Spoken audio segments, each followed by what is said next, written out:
Bismillahirrahmanirrahim, walhamdulillahi rabbil alamin. Wa sallallahu wa sallama ala nabiyyina Muhammad wa ala alihi wa sahbihi ajma'in, amma ba'd.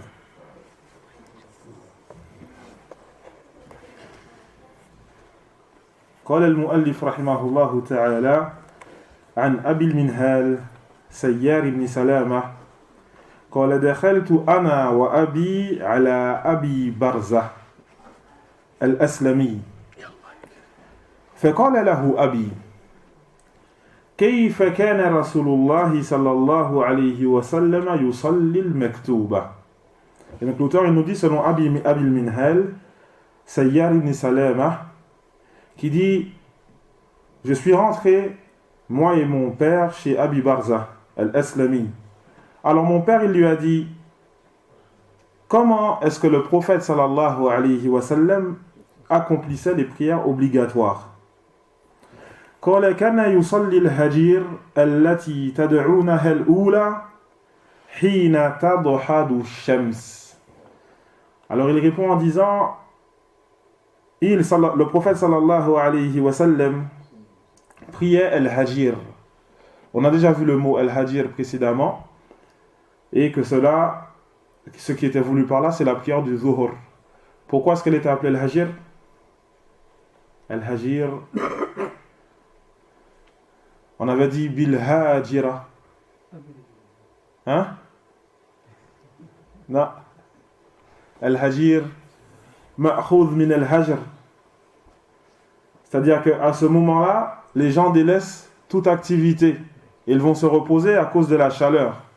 C'est à ce moment-là que les gens ils restaient chez eux parce qu'il faisait chaud. Donc, le prophète sallallahu alayhi wa sallam, il accomplissait cette prière que vous appeliez al-oula, la première. Vous l'appeliez la première. Il la priait sallallahu alayhi wa sallam lorsque le soleil commençait son déclin. ويصلي العصر ثم يرجع أحدنا إلى رحله في أقصى المدينة والشمس حية. Et le prophète sallallahu alayhi wa sallam, il accomplissait le asr. Puis chacun d'entre nous rentrait chez lui au bout de Médine, ila rahlihi, donc fi manzilihi, et le soleil était encore éclatant. Donc le prophète sallallahu alayhi wa sallam, il priait le asr tôt. Et donc le narrateur il dit j'ai oublié ce qu'il a dit concernant la prière du Maghrib. Et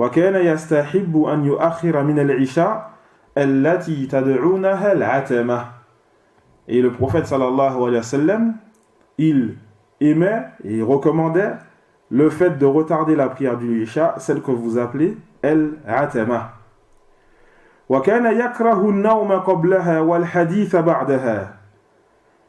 Et le prophète sallallahu alayhi wa sallam détestait le fait de dormir avant celle-ci, avant la prière du Isha, et le fait de parler, il détestait aussi le fait de parler après le Isha. وَكَانَ يَنْفَتِلُ مِنْ صَلَاةِ الْغَدَاةِ حِينَ يَعْرِفُ الرَّجُلُ جَلِيسَهُ. Et donc le prophète sallallahu alayhi wa sallam, il finissait donc la prière du subh quand l'individu connaissait celui qui était à ses côtés. Et donc ce qui montre qu'il priait tôt. Donc ce qui montre que le prophète sallallahu alayhi wa sallam priait tôt, il faisait encore noir. وَكَانَ يَقْرَأُ بِالسِّتِّينَ إِلَى الْمِئَةِ. Et il récitait entre 60 et 100 versets par raka'a. Par raka'a. Muttafaqun alayh. Hein? On va le faire. في الحديث أن النبي صلى الله عليه وسلم كان يصلي الصلوات في أول وقتها وهذا هو المستحب في الأصل. Et donc il y a dans le hadith le fait que le prophète sallallahu alayhi wa sallam accomplissait les prières en début de leur temps. Et c'est ce qui est recommandé à la base. C'est ce qui est recommandé. Il se peut que dans certaines conditions, il sera recommandé de faire tarder la prière. Comme par exemple, quand il fait trop chaud, que ce n'est pas supportable, ou c'est difficilement supportable, on va retarder la prière du Dhuhr jusqu'à ce qu'elle soit proche de la prière du Asr. Et donc, à ce moment-là, il est recommandé de retarder la prière du Dhuhr. Mais sinon, la base, c'est qu'il est recommandé de l'accomplir tôt. Illa fil Isha. لأن النبي صلى الله عليه وسلم كان يستحب تأخيرها. Sauf pour la prière du Isha. Et le prophète sallallahu alayhi wa sallam recommandait, il aimait le fait de la retarder. وفي الحديث أيضا أن من أسماء صلاة الظهر الأولى. Et aussi il y a dans le hadith le fait que parmi les noms de la prière du Dhuhr, الأولى, la première. قالت العلماء لأنها أول صلاة النهار. Les savants ils ont dit que c'est parce que c'est la première prière de la journée. La première prière de la journée, c'est la prière du Dhuhr. لذلك لما صلى جبريل مع النبي صلى الله عليه وسلم بدأ بها. Et c'est pour cela que Jibril, lorsqu'il a prié avec le prophète sallallahu alayhi wa sallam, il a commencé avec la prière du Dhuhr.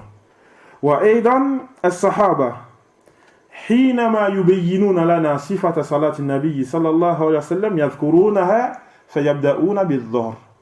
Et aussi les compagnons du prophète sallallahu alayhi wa sallam, lorsqu'ils nous citent la description de la prière du prophète sallallahu alayhi wa sallam, ils citent les prières en commençant par celle-ci.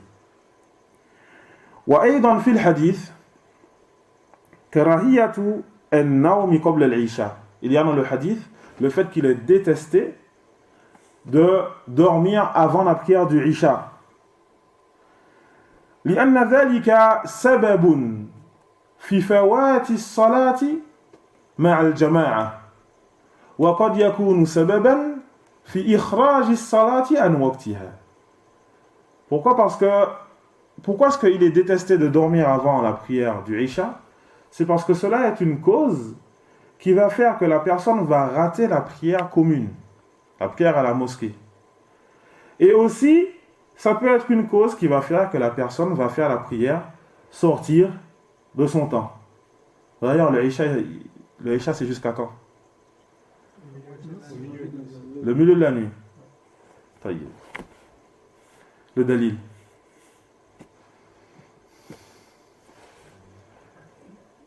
C'est pas minuit, la moitié. Non, c'est pas minuit. C'est les heures entre Isha et Sabah divisé par deux. Non. Entre Maghrib et Fajr. Entre Maghrib et Fajr. Il n'était pas là hier.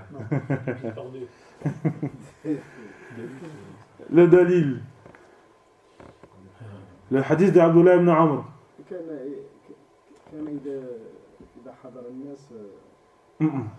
لا ليس في هذا الدليل. Le prophète sallallahu alayhi wa sallam qui a dit comme dans Sahih Muslim wa waqtul isha ila nisf al-layl. Et le temps du isha va jusqu'à la moitié de la nuit. Wa laysa ammat al-layl. طيب. وأيضا في الحديث كراهية الكلام بعد العشاء. Il y a aussi dans le hadith le fait qu'il est détesté de parler après l'Isha. والمراد بالكلام هنا الكلام المباح. لأن الكلام المحرم أصلا هو محرم في كل وقت. Et ce qui est voulu par la parole ici, c'est la parole légiférée. Il est détesté de parler avec une parole légiférée. Il est détestable de le faire après l'Isha. Ce qui est voulu, c'est la parole légiférée. Parce que la parole interdite, à la base, elle est interdite à tout moment. Avant ou après l'Isha. C'est interdit à tout moment. وسبب الكراهية هو أن هذا الكلام قد يؤدي إلى عدم الاستيقاظ لصلاة الليل أو لصلاة الفجر مع الجماعة أو إخراج الفجر عن وقتها. Et donc, la cause qui fait que cela est détestable, c'est que ce genre de discours après l'Isha peuvent faire que la personne ne va pas réussir à se réveiller pour la prière de la nuit. Notre religion nous incite à prier la nuit pendant que les gens dorment.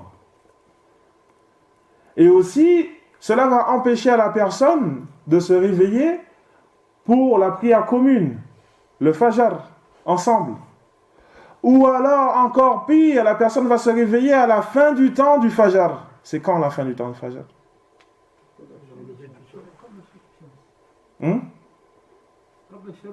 قبل الشروق يعني المعنى عند طلوع الشمس donc au lever du soleil. Au lever du soleil. La personne va se réveiller à 8h, à 9h. Pourquoi? Parce qu'on a tardé. Cheikh Ibn Uthaymin, rahimahullah, il dit انظروا إلى الناس الآن. Regardez les gens maintenant. ليلهم نهار ونهارهم ليل. Leur nuit c'est la journée, leur journée c'est la nuit. Les jeunes aujourd'hui en forme, avec pleine force. Tu les vois dormir jusqu'à 11h, midi, 1h et encore. Subhanallah. La journée c'est pour travailler, c'est pour œuvrer. Non, maintenant c'est l'inverse. À cause de ces nuits qu'on passe à perdre du temps. Combien vont passer des nuits? Et à la fitna maintenant, c'est quoi? Les frères, mashallah, il a connu l'istiqama, alhamdulillah, il aime la sunna. Maintenant, qu'est-ce qu'il va faire? Allez, on va parler dans les snacks. Le soir jusqu'à je ne sais pas quelle heure. Et le lendemain au Fajr? Non. Et donc, il faut faire attention à ça, les frères. Le prophète sallallahu alayhi wa sallam détestait cela. وذكر العلماء بعض الاستثناءات. Les savants, ils ont cité quelques exceptions.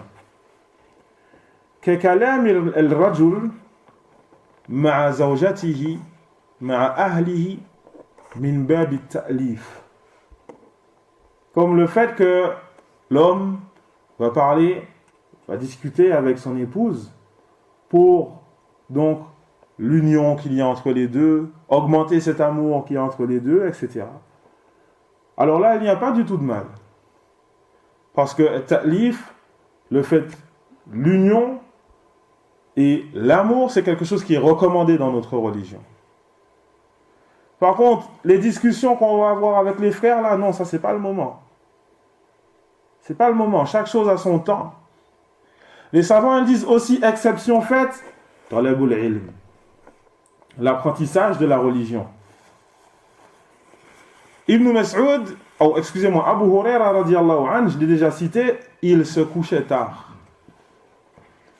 Mais c'est pas qu'il passait son temps à parler ou autre, non. Après l'Isha, il allait donc réviser les hadiths du prophète sallallahu alayhi wa sallam. Il allait réviser les hadiths du prophète sallallahu alayhi wa sallam après l'Isha. Ensuite, il faisait le witr avant d'aller dormir. Ensuite, il allait dormir et il se réveillait pour le Fajr. Et donc là, les savants disent pour apprendre la religion, il n'y a pas de mal. Ils ont cité aussi pour des utilités pour les musulmans, comme la police religieuse ou autre. Là, il n'y a pas du tout de mal. Ou alors, être daïf, l'invité.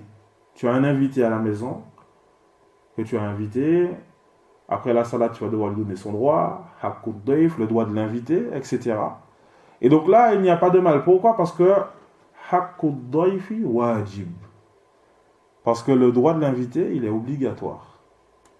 Il est obligatoire, le droit de l'inviter. Et donc là, il n'y a pas de mal.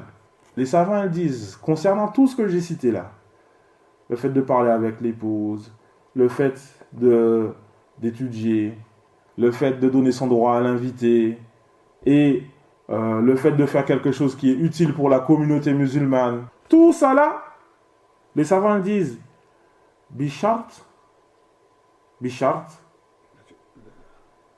annahu yastayqiz lil-fajr. Parce que si tout ça, tu fais tout ça pour au final ne pas te réveiller pour le fajr, c'est un gros problème. À condition que cela ne t'empêche pas de te réveiller pour la prière du fajr. وكذلك في هذا الحديث مشروعية التطويل في قراءة الفجر. في القراءة في الفجر. Et donc il y a aussi dans ce hadith l'aspect légiféré quant au fait de réciter longuement pour la prière du fajr. وهذه هي عادة النبي صلى الله عليه وسلم. Et cela c'est l'habitude du prophète sallallahu alayhi wa sallam. C'est ce qu'il faisait le plus souvent. ولكن قد ورد أنه صلى بالقصار كذلك. Cependant, il a aussi été rapporté qu'il a récité de petites sourates aussi pour le Fajr. Comme donc dans Sunan Abi Daoud, Az-Zalzala, et donc le prophète sallallahu alayhi wa sallam qu'il a récité à chaque raka'a. Le prophète sallallahu alayhi wa sallam qu'il a récité à chaque raka'a. À tel point que le rapporteur il dit Hatta anni qultu anasiya Rasulullah sallallahu alayhi wa sallam amla. À tel point que je me suis demandé est-ce que le prophète sallallahu alayhi wa sallam il a oublié. Il a récité la même sourate 2 fois. 2 fois. Mais la base, c'est qu'il récitait longuement le prophète sallallahu alayhi wa sallam pour la prière du Fajr. On va arrêter là pour aujourd'hui, Inch'Allah. Et demain, bi'idnillah, on commence. On verra 2 autres hadiths demain, Inch'Allah. Wa faqallahu al-jami' lima yuhibbuhu wa yardah. Wa sallallahu wa sallam ala nabiyyina Muhammad wa ala alihi wa sahbihi ajma'in. Jazakumullahu khairan.